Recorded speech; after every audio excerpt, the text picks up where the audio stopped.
Hello dear students, today is our next lecture of chapter first chemical reactions and equations. हम जो activity कर रहे थे और नेक्स्ट एक्टिविटी है हमारी एक्टिविटी 1.6. इस एक्टिविटी का एम क्या है, ध्यान से पढ़ेंगे. What happens when lead nitrate is heated in a boiling tube over a burner? What happens मतलब क्या होगा when जब lead nitrate is heated, lead nitrate मतलब PbNO3 twice is heated in a boiling tube. एक boiling tube में जब हम lead nitrate को हीट करते हैं एक बर्नर में तो क्या होगा वहाँ पे. ओके नाउ क्या होगा ध्यान से समझेंगे. Pungent smelling brown fumes are evolved due to nitrogen dioxide gas NO2 gas की वजह से पंजेंट स्मेल आएगी. पंजेंट मतलब तीखी सी स्मेल आएगी, बहुत ही ज़्यादा, मतलब हम सहन नहीं कर सकते हैं इतनी तीखी, मतलब उसकी वजह से हमारे गले में खराश हो जाती है. ठीक है, हमें जुकाम भी हो सकता है, कोल्ड भी हो सकता है. तो मतलब एक बहुत ही पंजेंट स्मेल होती है और ब्राउन फ्यूम्स दिखेंगे हमें. तो पूछ लिया जाता है कि ब्राउन फ्यूम्स किसके हैं, नाइट्रोजन डाइऑक्साइड गैस के हैं, NO2 गैस के हैं. And brownish residue of lead oxide PbO is left, मतलब पीछे से जो है गैस निकल जाएगी, ऑक्सीजन गैस निकलेगी, नाइट्रोजन डाइऑक्साइड गैस निकलेगी और जो सॉलिड मास बचेगा पीछे से जिसको हम रेजिड्यू बोल रहे हैं. रेजिड्यू मतलब जो पीछे बच जाता है वो भी कैसा होगा, ब्राउनिश कलर का होगा. वो किसकी वजह से है brownish residue, PbO lead oxide का ब्राउनिश रेजिड्यू है. आई रिपीट, ध्यान से, बहुत ही इंपॉर्टेंट एक्टिविटी है एग्जाम पॉइंट ऑफ व्यू से, ध्यान से समझेंगे क्या है. अगेन दोबारा बता रहा हूँ मैं, एम क्या है.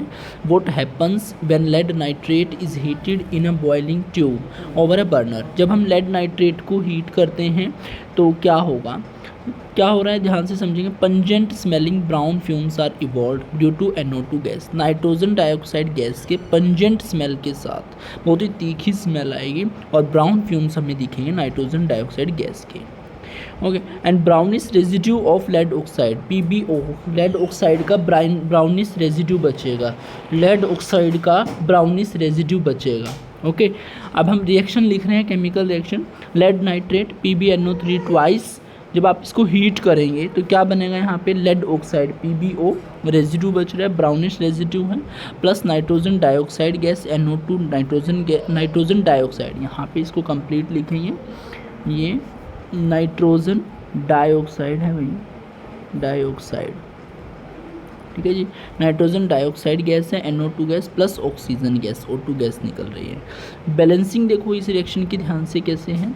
देखो इस तरफ जब हमने देखा था स्टार्टिंग में, पहले एक लेड था, ठीक है जी, और इधर हमारे पास क्या है PP, यहाँ पे भी एक ही लेड था. ध्यान से हम एक बार बैलेंसिंग करते हैं इस रिएक्शन की. जस्ट अ मिनट, देखो रिएक्शन क्या है हमारे पास, PbNO3 ट्वाइस, ठीक है जी, और इससे क्या बन रहा है PbO lead oxide plus NO2 और प्लस O2. ठीक है जी. अब देखो, अब ध्यान से समझना है, जो लेफ़्ट साइड में लेड कितने हैं, एक है, और राइट साइड में भी लेड कितना है, एक है. ये बैलेंस हम कह सकते हैं ऑलरेडी. अगर हम नाइट्रोजन को देखें तो नाइट्रोजन कितने हैं हमारे पास, नाइट्रोजन है जी 2. कितने हैं नाइट्रोजन, 2 लेफ़्ट साइड में. प्रोडक्ट साइड में नाइट्रोजन कितना है, ओनली 1 है. ओके, तो हम क्या कर सकते हैं, देखो हीट एंड ट्रायल मेथड से हम बैलेंस करते हैं, तो हम एक बार के लिए यहाँ पे 2 लगा सकते हैं. तो इससे क्या हुआ, नाइट्रोजन इधर भी 2 हो गए और नाइट्रोजन इधर भी 2 हो गए. उसके बाद ऑक्सीजन चेक करते हैं. ऑक्सीजन हमारे पास लेफ़्ट साइड में कितने हैं, 3 2 जा 6, कितने हैं 6, और इधर कितने हैं 1 एंड 2 2 जा 4 और 2 ये रहे, 4 और 2 6 और 1 7 हो गए. कितने हो गए, 7. ध्यान से देखो कितने हो गए अभी, 7 हो गए हैं. अगर हम क्या करते हैं यहाँ पे, अगर हम इसको 2 से मल्टीप्लाई करें इधर, ठीक है जी, और इसको भी हम 2 से मल्टीप्लाई करें और इसको फाइनली हम 4 कर दें तो कितना होगा, आप ध्यान से देखें. देखो इधर जो है लेड चेक करो, कितने हो गए लेड, इधर लेड हो गए हैं जी 2. कितने लेड हैं, 2. इधर भी लेड कितने हैं, 2 हैं. ओके, रिएक्टेंट साइड में अब नाइट्रोजन कितने हो गए हैं, नाइट्रोजन है इधर 2 2 जा 4, कितने हो गए 4, तो नाइट्रोजन इधर भी कितने हैं, 4 हैं.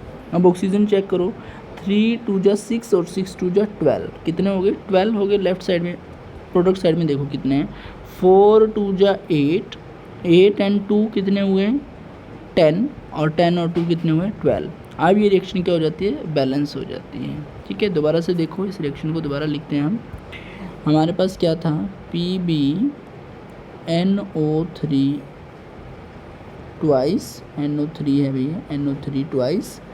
इसको हीट जब हमने किया तो क्या बन रहा है, PbO lead oxide NO2 plus O2।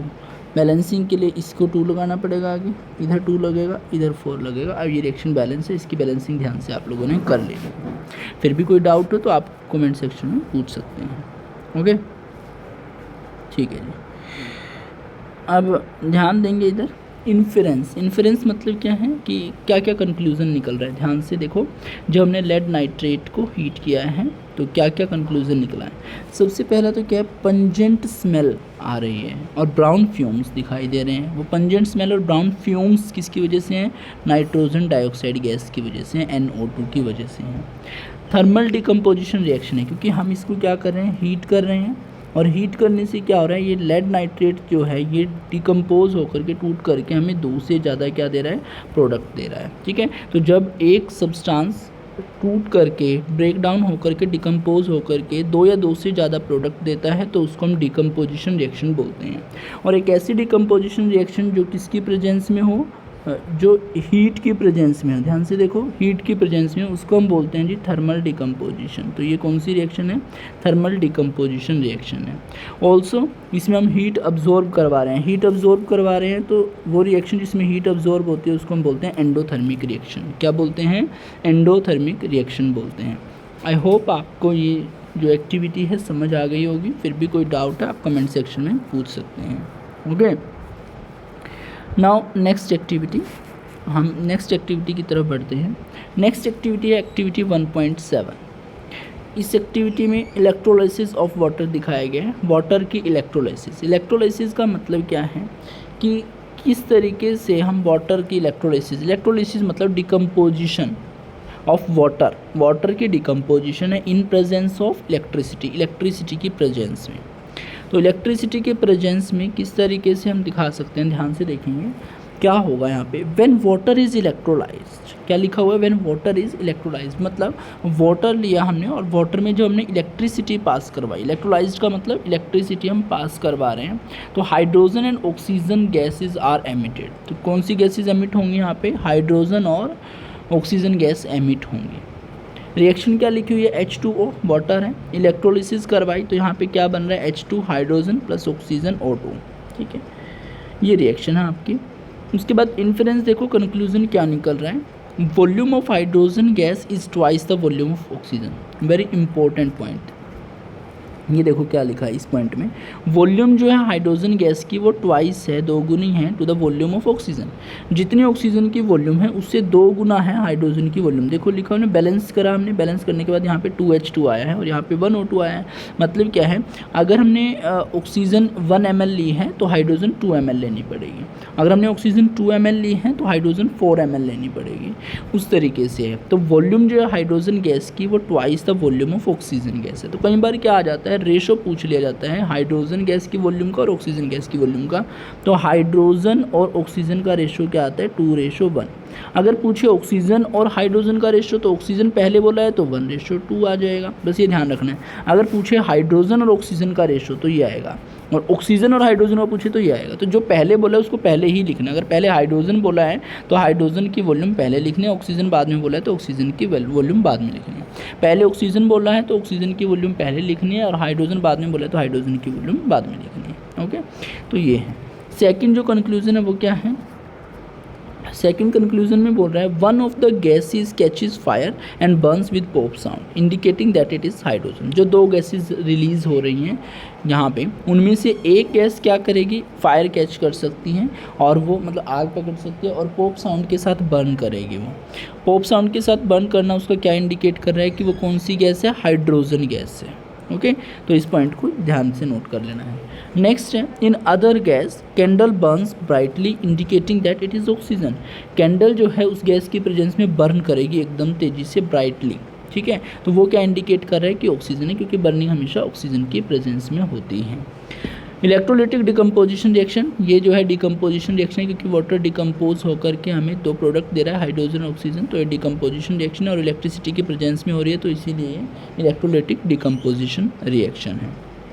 Okay, इसके बाद आपको एक डायग्राम दिखाया जा रहा है, उस डायग्राम को ध्यान से देखें कि उसमें हमने क्या किया है, मेटल लिया है, वाटर लिया है एक कंटेनर के अंदर और उसमें हमने दो मेटल की रोड लगाई और उसमें हमने बैटरी से इलेक्ट्रिसिटी पास करवाई है।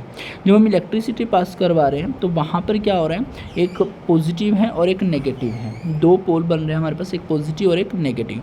जो पॉजिटिव वाला है वो एनोड बोलेंगे, हम उसको क्या बोलेंगे, एनोड, और नेगेटिव वाले को हम क्या बोलेंगे, कैथोड बोलेंगे। तो आप डायग्राम में ध्यान से देखेंगे और कमेंट सेक्शन में मुझे बताएंगे कि हाइड्रोजन गैस कौन सी इलेक्ट्रोड पे निकलेगी और ऑक्सीजन गैस कौन सी इलेक्ट्रोड पे निकलेगी। ठीक है, अगर आप देख पा रहे हो तो ध्यान से बताएं मुझे, देख रहे हो ध्यान से, तो जो हाइड्रोजन गैस है वो कैथोड पे रिलीज़ होगी और ऑक्सीजन गैस जो है एनोड पे रिलीज़ होगी। ये भी एक इम्पोर्टेंट पॉइंट बनता है और इम्पोर्टेंट क्वेश्चन आप कह सकते हो एग्ज़ाम पॉइंट ऑफ व्यू से। ठीक है, आई होप आपको जो है ये दोनों एक्टिविटी समझ में आ गई होंगी। फिर भी कोई डाउट है तो आप कमेंट सेक्शन में पूछ सकते हैं। आज के लेक्चर में इतना ही। Thank you, have a nice day.